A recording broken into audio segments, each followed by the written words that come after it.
Des petits grains de sable rendus à la plage. Ces plages, qui font la renommée d'Arcachon, sont réensablées tous les 2 ans. Les tempêtes hivernales les ont creusées. Le Côte de Bretagne prélève les sédiments sur un banc de sable sous-marin au milieu du bassin et réengraisse le littoral. Le bateau tourne nuit et jour 24 heures sur 24. Et on a à peu près 175 000 mètres cubes à poser au sol. Donc ça fait quelques bateaux à mettre quand même, quoi. Ces plages, prisées des baigneurs, forment aussi et surtout une ceinture de protection du trait de côte.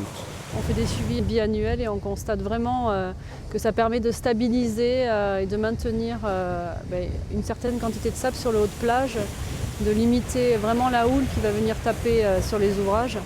Cette protection naturelle, ce quartz qui compose nos plages, a été forgé au cours de dizaines de milliers d'années. Ces grains sont des petits bouts de montagne. Ça vient du Massif central et des Pyrénées. Et cette ressource n'est pas illimitée. Le sable perdu, au-delà de 20 mètres sous l'eau, ne reviendra pas. À notre échelle de temps, à notre taille humaine, cette érosion elle est inéluctable.